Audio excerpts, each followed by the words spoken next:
Bafethu namhlanje uJulius Malema uyo-appeara e-East London Court for i-sentencing yakhe. Last year uye wagwetywa wafindwa guilty, so namhlanje uyosentenswa. Kukhona apho babe-celebrate khona kwezi-celebrations zabo, wakhipha umpu, wadubula emoyeni, kugcwele esihlangalaleni kugcwele abantu. So lonto iyi-crime. Do I want him to go to jail? No.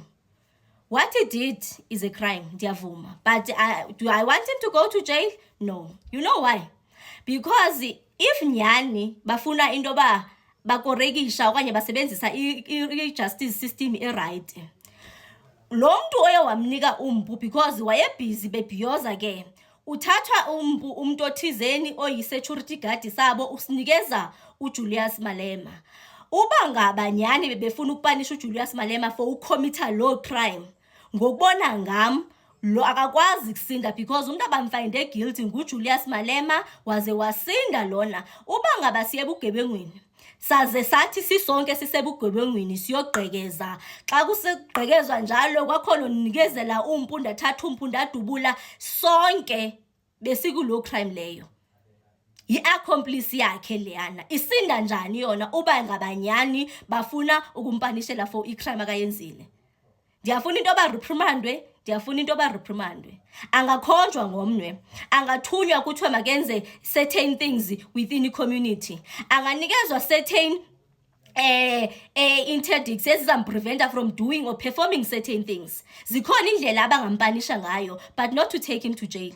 Not long ukhona umncama naye ebhiyozela into zemigidi yabantwana bakhe nani naye uyimeya ne, ukhiphe isibhamu wadubula phezulu. Into yakhona ayithetheki ncam ukusayiva yona into bavele kuthiwe abasemthethweni bazawuxhumana naye, but bithini into yakhona asiyiva. Bafethu, we are in a position whereby right now we are fixing our criminal justice system, and if sizayifixa mayibe fair, mayingajongi khala, mayingajongi political party, and mabangasebenzisi i-political tantrums zabo, i-beef zabo for into babethane into ezifana nezi. Mabangayibedlala izipolitiki lento lena. Sifuna i-criminal justice yethu, system yethu, but uba ngaba bafuna ukusetha i-example ngaye, mabayisete bamkhombo ngomnwe bathi azeke angaphinde ayenza loo nto akayenzile, because ikhona ingozi ezakwenzeka e-East London.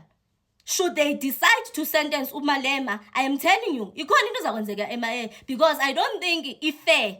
And disclaimer, I am not a member of EFF. That's just my 2 cents. Looking forward to basizava indoba bazamsentence abathini, but I have mixed emotions about it, because kuzixesha lepolitiki and i-AfriForum kungenzeka indoba ngafuna ukumsentence to ejele, of which is facing a maximum of about 15 years. But do I think they're going to do that? I don't think they're going to do that. But nje indoba bayaziwe indoba into efana naleyana i-wrong, it's correct indoba bathini bamreprimande bamkhombe ngomnwe, sibe khona isigweba kazasigwetywa, even if akusiuba makaye ejele. Because I'm from Joburg, I live in Soweto, and kukhona apho ama-ANC members ake athi nawe xa wene celebrations zabo adubule, kuba ke badubula kwadubule kumntana watshona. So those are the things that they also need to take into account xa bethatha i-decision yabo. And they need to uba bona bawuqinisa lo mthetho, because bayalimala bona abantu kwezi zinto ezi. He's still an African. Ungomnye wethu. Usasengomnye wethu.